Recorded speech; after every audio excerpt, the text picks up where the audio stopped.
Hi everyone, welcome back to my channel. तो आज मैं आप लोगों को हॉस्पिटल इन्फेक्शन कंट्रोल के बारे में बताऊंगी कि इस चैप्टर के अंदर क्या क्या चीज़ें आती हैं। और ये वीडियो बनाने का मकसद मेरा ये है कि कुछ लोग जो हैं गवर्नमेंट एग्ज़ाम्स के लिए भी प्रिपेयर करते हैं, कुछ जो हैं डिस्ट्रिक्ट क्वालिटी मैनेजर के लिए भी अपेयर होते हैं, इन एग्ज़ाम्स के लिए भी अपेयर होते हैं। तो उसमें क्या है कि अगर आप कोई भी चीज़ें सुनते हैं तो वो बहुत जल्दी आप ग्रैब कर सकते हैं, रादर देन कोई भी चीज़ अगर हम पढ़ के सीखेंगे तो वो थोड़ा सा टाइम लेता है। हालांकि वो भी इफ़ेक्टिव वे है, बट सुन के जो चीज़ें ग्रैब कर ली जाएं वो ज़्यादा बेटर होती हैं।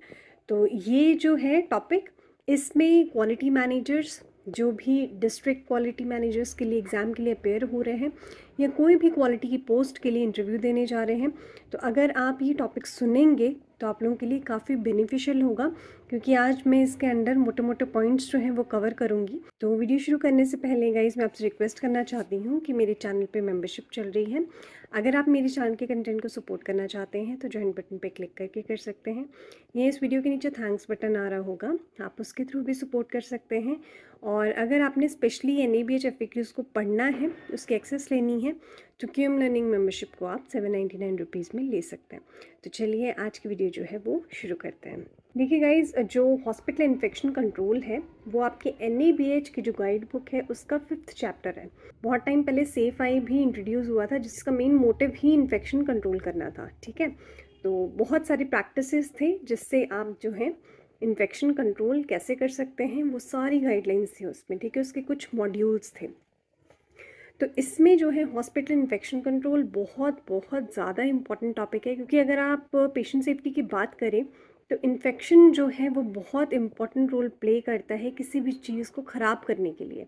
ठीक है, तो उसको प्रिवेंट कैसे करना है, कंट्रोल कैसे करना है, इसीलिए हॉस्पिटल में ICN की जो भूमिका होगी या ICN का जो रोल्स एंड रिस्पॉन्सिबिलिटीज़ होंगी वो बहुत ज़्यादा इम्पॉर्टेंट होती हैं। ठीक है, तो हॉस्पिटल इन्फेक्शन कंट्रोल के लिए एक आपको चाहिए इन्फेक्शन कंट्रोल नर्स, एक आपको चाहिए इन्फेक्शन कंट्रोल ऑफिसर। ठीक है, और उनकी पूरी जो टीम होती है इन्फेक्शन कंट्रोल टीम। ठीक है, तो उसमें मल्टीपल जो हैं वो मेंबर्स होते हैं, बट जो दो मेन मेंबर्स हैं वो मैंने आपको बता दिए।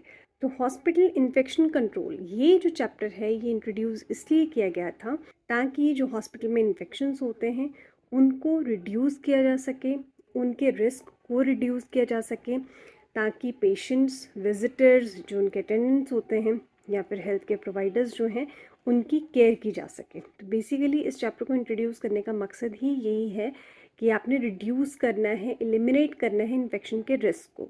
ठीक है, पेशेंट्स के लिए भी, हेल्थ केयर प्रोवाइडर्स के लिए भी, विजिटर्स के लिए भी। ठीक है, तो इसके लिए आपका एक मैनुअल बनेगा। मैनुअल के अंदर जो है डिफरेंट टॉपिक्स होते हैं। टॉपिक्स में जो है वो आपके यही बताया है कि आपकी मल्टी डिसिप्लिनरी टीम हो, कोई भी एक्टिविटी होती है इन्फेक्शन कंट्रोल से रिलेटेड, उसका जो सोलली जिम्मेवार पर्सन है वो होता है इन्फेक्शन कंट्रोल ऑफिसर, जो कि सारी गाइडलाइंस को सुपरवाइज करता है और वही करेक्टिव और प्रिवेंटिव एक्शन देगा। वही मीटिंग में जो है कन्वीनर का रोल करता है। ठीक है, तो ये जो है, वैसे तो मैनुअल बहुत ज़्यादा बड़ा है, आप लोग जो मेरी वीडियो देख रहे हैं उनको भी पता होगा कि इन्फेक्शन कंट्रोल का मैनुअल कितना ज़्यादा बड़ा है। ठीक है, उसके बहुत सारे टॉपिक्स एंड सब टॉपिक्स हैं, बट यहाँ पे जस्ट मैं ओवरव्यू दे रही हूँ, इसलिए मैं मैनुअल के अंदर नहीं जाऊँगी। तो आपने सबसे पहले तो इन्फेक्शन कंट्रोल के बारे में बताना है कि रिड्यूस क्यों किया जाता है। अब देखिए, बातें तो मैं बहुत सारी बताऊँगी इस वीडियो में, बट आपने मोल्ड करना है, अपने इंटरव्यूअर को किस तरीके से जवाब देना है वो आपको देखना पड़ेगा। ठीक है, अब देखिए, जो आप रिड्यूस करेंगे रिस्क को वो आप कैसे करेंगे, with the help of corrective और प्रिवेंटिव एक्शंस। ठीक है, तो आपकी कोई भी चीज़ है, ठीक, जैसे कि निडल स्टिक इंजरी हो गई, उसकी मैनेजमेंट आपको आनी चाहिए। तो इसके छोटे छोटे टॉपिक्स जो हैं वो मैंने इस चैनल में डाले हुए हैं, प्लेलिस्ट में डाले हुए हैं, आप जाके चेक कर सकते हैं। तो जैसे कि निडल स्टिक इंजरी हो गई, ठीक है, अब निडल स्टिक इंजरी को आप मैनेज करेंगे, तो मैनेज करने के लिए आप करेक्टिव और प्रिवेंटिव एक्शन तो लेंगे ही लेंगे, तभी वो मैनेजमेंट होगी उसकी। ठीक है, तो करेक्टिव एक्शन आपके क्या होते हैं कि आपने स्क्वीज़ नहीं करना, आपने जो रनिंग वाटर के अंदर अपना हाथ रखना है। ठीक है, तो ये आपके कुछ करेक्टिव मेजर्स हो गए, आपने इमीडिएटली ICN को इन्फॉर्म करना है। प्रिवेंटिव एक्शंस में आप क्या करेंगे कि वो चीज़ मान के चलिए रिकैपिंग की वजह से हुई है, ठीक है, तो आपने ट्रेनिंग्स प्रोवाइड करनी है। ठीक है, बताना है रिकैपिंग की टेक्निक क्या होती है, करेक्ट टेक्निक क्या है, प्रॉपर टेक्निक क्या है। तो ये आपके कुछ प्रिवेंटिव एस्पेक्ट्स हो जाएंगे। ठीक है, ये जस्ट मैंने एग्जांपल आपको समझाने के लिए लिया है। इसके अलावा थर्ड चीज़ जो है, हॉस्पिटल में इन्फेक्शन कंट्रोल को सपोर्ट करने के लिए आपके पास होनी चाहिए रिसोर्सेज। ठीक है, अब रिसोर्सेज के लिए आपको प्लान करना है तो आपके पास होना चाहिए इन्फेक्शन कंट्रोल का बजट। ठीक है, आपने देखा होगा आपका हॉस्पिटल का इन्फेक्शन कंट्रोल का बजट बनता है और ये आपको असेसर्स को भी दिखाना पड़ता है। ठीक है, जो असेसर्स जो है वो डिमांड करते हैं उनको आपने ये बजट दिखाना है। तो पहली चीज़ आपकी एम बताई मैंने। सेकंड चीज़ जो है मैंने आपको बताया कि मैनुअल इसका होगा जिसके अंदर बहुत सारे टॉपिक्स होंगे। ठीक है, इन्फेक्शन कंट्रोल से रिलेटेड। और थर्ड जो है रिसोर्सेज होने चाहिए, आपके हॉस्पिटल का प्रॉपर बजट होना चाहिए इन्फेक्शन कंट्रोल से रिलेटेड। ठीक है, फोर्थ मोस्ट इम्पॉर्टेंट थिंग जो है, एंटी माइक्रोबियल मैनेजमेंट प्रोग्राम के बारे में आपने सुना होगा, एंटीबायोग्राम के बारे में सुना होगा। तो अब बेसिकली क्या है, आपके पास अपडेटेड एंटीबायोटिक पॉलिसी होनी चाहिए। ठीक है, अब एंटीबायोटिक पॉलिसी जो है वो आपके आईसीयू बनाएंगे, इन्फेक्शन कंट्रोल ऑफिसर जो आपके माइक्रोबायोलॉजिस्ट हैं। ठीक है, आपके सैंपल्स को लेके, जो भी उनके माइक्रोबायोलॉजिकल सैंपल्स होंगे उनको लेके, उनको मद्देनज़र रखते हुए वो जो है आईसीयू जो है वो एक एंटीबायोग्राम रेडी करते हैं और उसको इम्प्लीमेंट करवाते हैं। फिफ्थ चीज़ जो है आउटब्रेक। आउटब्रेक के बारे में सुना होगा, आउटब्रेक ऑफ इन्फेक्शन। इसको कंट्रोल करने के लिए एक प्रोग्राम आपके पास होना चाहिए। ठीक है, एक डॉक्यूमेंटेड प्रोसीजर होना चाहिए आउटब्रेक को कैसे कंट्रोल करना है। इन्फेक्शन के आउटब्रेक को रोकने के लिए आपने एंटीबायोटिक पॉलिसी को अपडेट करना है और कैसे अपडेट करना है वो आप देखेंगे, फ्रिक्वेंसी आपकी क्या है। ठीक है, और उसमें एक्शन प्लान हो कि अगर आउटब्रेक हो जाता है तो आप उसको कंट्रोल कैसे करेंगे। डिसइंफेक्शन और स्टेरिलाइजेशन एक्टिविटीज़ कैसे होंगी, कैसे आप कार्बोलाइजेशन करेंगे, कैसे आप स्टेरिलाइजेशन करेंगे। ठीक है, और biomedical waste management, sterilisation and disinfection. ठीक है, 7 है बायोमेडिकल वेस्ट मैनेजमेंट। अब बायोमेडिकल वेस्ट मैनेजमेंट जो है इसके अंदर डिफरेंट बिन्स आते हैं। इसका मैं सोच रही हूँ कि किसी दिन नेक्स्ट वीडियो डिटेल में बनाऊँ। इसमें डिफरेंट बिन्स होते हैं, कौन सी चीज़ किस में डिस्कार्ड करेंगे वो चीज़ आपको पता हो, ट्रेनिंग हो स्टाफ की, एम्प्लॉय के हेल्थ चेकअप्स हो। ठीक है, वैक्सीनेशन हो, इम्यूनाइजेशन हो। ठीक है, तो ये कुछ मोटे मोटे पॉइंट्स हैं, आप इनको पढ़ लेंगे तो आपका बहुत ईजीली इंटरव्यू क्रैक हो जाएगा। अब कुछ चीज़ें मैं आपको स्टैंडर्ड्स के अकॉर्डिंग बताऊँगी। पॉलिसीज़ एंड प्रोसीजर्स जो आप बनाएंगे वो बेसिकली हॉस्पिटल के सभी डिपार्टमेंट को आप ध्यान में रखेंगे, उनके बेसिस में। मींस आपने सारे एरियाज़ जो है अपने हॉस्पिटल के कवर करने हैं इन्फेक्शन से रिलेटेड। ठीक है, उनकी मॉनिटरिंग से रिलेटेड। तो आपके जो HIC मैनुअल है उसमें क्या होगा, आपका स्ट्रक्चर होगा प्रोग्राम का। ठीक है, जिसमें सारी प्रोसेसेस होंगी, एक्टिविटीज़ होंगी, सर्वेलेंस प्रोसीजर्स होंगे इस पर्टिकुलर प्रोग्राम या एरिया से रिलेटेड।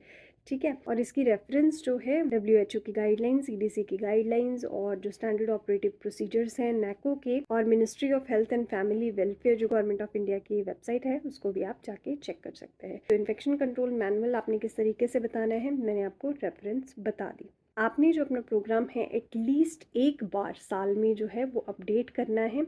और अगर कुछ भी न्यू लिटरेचर आता है, कोई आर्टिकल आता है, ठीक है, जिसको आपने इंट्रोड्यूस, जैसे अभी कोविड आया था तो कोविड की SOPs जो हैं वो न्यू बनी थी तो वो आप इन्फेक्शन कंट्रोल मैनुअल में इंक्लूड कर सकते थे। उसके लिए ज़रूरी तो नहीं है, कुछ लोगों को जो है वो साल हो चुका होगा मैनुअल कंप्लीट किए हुए, कुछ जो है अभी जस्ट इन बिटवीन कर रहे होंगे, तब तक कोविड आ गया तो आपको साल की वेट करने की ज़रूरत नहीं है, आप उसी टाइम जो है वो अपडेट कर सकते हैं।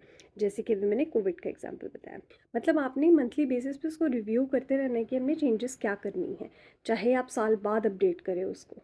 अब ये सब चीज़ों को मींस इम्प्लीमेंट करवाने के लिए आपके पास जो है HIC की कमेटी होनी चाहिए। ठीक है, अब कमेटी में आपके एडमिनिस्ट्रेटर होंगे। अब कमेटी में कौन कौन से मेंबर होंगे, एडमिनिस्ट्रेटर होंगे, माइक्रोबायोलॉजिस्ट होंगे, इन्फेक्शन कंट्रोल नर्स होगी, सर्जन होंगे, नर्सिंग मैनेजर्स होंगे। ठीक है, CSSD का स्टाफ होगा।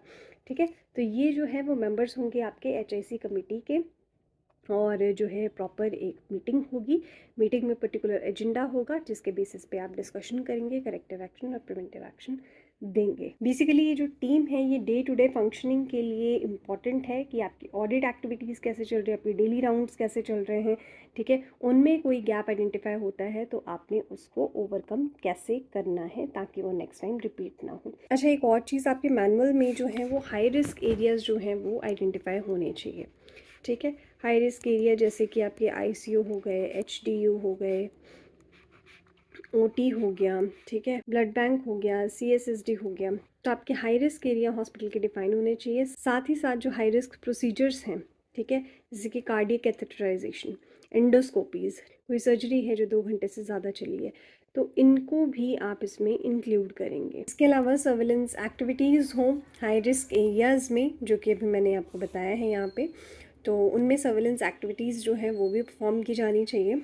और इंजीनियरिंग कंट्रोल्स हों इन्फेक्शन कंट्रोल को प्रिवेंट करने के लिए, और इंजीनियरिंग कंट्रोल्स पे मैंने वीडियो बनाई है अलग से, आप प्लेलिस्ट में जाके चेक कर सकते हैं। हाउसकीपिंग के प्रोसीजर्स इन्फेक्शन कंट्रोल से रिलेटेड वो भी इंट्रोड्यूस हों, इसके लिए भी मैंने वीडियो बनाई है कार्बोलाइजेशन पे, आप उनको जाके चेक कर सकते हैं, ठीक है। क्रिटिकल एरियाज़ में, हाई रिस्क एरियाज़ में कैसे करना है, वो प्रॉपर एक वीडियो है, ठीक है, विद डेमो, तो आप उसको चेक कर सकते हैं। हैंड हाइजीन की कंप्लायंस को मेजर करने के लिए WHO का ऑब्जर्वेशन फॉर्म जो है वो आप यूज़ कर सकते हैं जब आपने हैंड हाइजीन का ऑडिट करना है। तो अप्रोप्रिएट फीडबैक होना चाहिए, पूरे हॉस्पिटल में डिस्ट्रीब्यूट हो वो फीडबैक HAI से रिलेटेड जो। अब हेल्थ केयर इन्फेक्शन, जो हॉस्पिटल एक्वायर्ड इन्फेक्शंस हैं, ठीक है, उनको मॉनिटरिंग कैसे करनी है। कुछ आपके इंडिकेटर्स हैं, क्वाटी है, क्लेप्सी है, SSI है, वैप है, फ्लेबाइटिस है, ठीक है, बेडसोर्स है।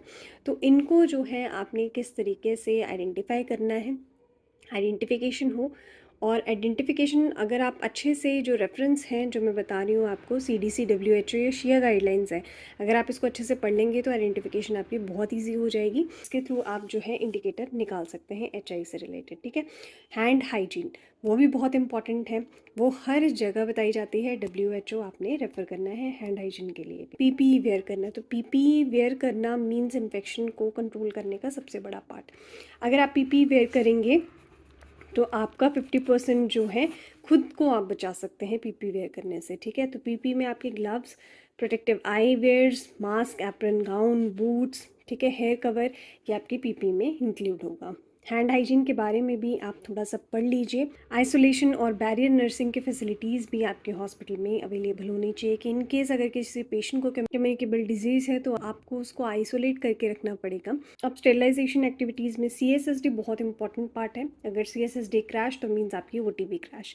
हालांकि आप MOU करके कर सकते हैं, बट वो उसके लिए बहुत ज़्यादा प्रॉब्लम्स हो जाएंगी, इसलिए इट्स बेटर कि आप CSSD जो है अपनी इन हाउस रखें, और उसमें जो है एडिक्वेट स्पेस हो, जोनिंग हो आपकी एक्टिविटीज़ में। इसके लिए भी मैंने एक वीडियो बनाई है स्टेरिलाइजेशन एक्टिविटीज़ के लिए CSSD में, तो आप प्लेलिस्ट में जाके CSSD वाला जो प्लेलिस्ट है आप उसमें भी चेक कर सकते हैं। स्टेरिलाइजेशन और डिसइंफेक्शन के बारे में भी मैंने वीडियो बनाई है। इसके लिए जो सबसे अच्छा रेफरेंस है वो है HISI की गाइडलाइंस। ये है हॉस्पिटल इन्फेक्शन सोसाइटी इंडिया, और बायोमेडिकल वेस्ट मैनेजमेंट की गाइडलाइंस, ठीक है। तो आपने इसको फॉलो करना है। डिफरेंट बिन्स होते हैं, ये मैंने अभी आपको जस्ट इंट्रोडक्शन पार्ट में बताया कि बिन्स में कौन कौन सी चीज़ किस में डिस्कार्ड करनी है। रेड है, ब्लू है, शार्प कंटेनर्स हैं, ठीक है। तो ये सारी चीज़ें आप देखेंगे कि आपकी जो वेस्ट है वो सेग्रीगेट कैसे करने हैं, लेबलिंग कैसे करनी है, सेग्रीगेशन कैसे करनी है, ट्रांसपोर्टेशन कैसे करनी है। तो BMW में आप कौन सी चीज़ें कैसे डिस्कार्ड करेंगे, ठीक है, ये आप ज़रूर देखेंगे BMW की गाइडलाइंस में। तो आपके जो स्टेट बोर्ड है उसमें गाइडलाइंस होंगी, आप उसको पढ़ सकते हैं। और most important thing, training of staff. तो स्टाफ की इन पे बार बार ट्रेनिंग लें, जिससे स्टाफ सीखे, उनको पता चले कि इन्फेक्शन कंट्रोल कैसे किया जाता है। तो गाइज़ आज के लिए बस इतना ही। उम्मीद करती हूँ ये टॉपिक आपको अच्छा लगा होगा, इन्फॉर्मेटिव लगा होगा। अगर आपको इस वीडियो से नॉलेज मिले तो प्लीज़ एक लाइक ज़रूर कर दें, चैनल को सब्सक्राइब करें, मेरी वीडियोस को शेयर करें ज़्यादा से ज़्यादा सूटेबल ऑडियंस के साथ, ताकि मैं आप लोगों के लिए और इन्फॉर्मेटिव और अच्छी वीडियोस हेल्थ केयर से रिलेटेड बनाती रहूँ। तो गाइज़ मैं मिलती हूँ आपसे नेक्स्ट वीडियो में। Till then bye, take care and stay safe.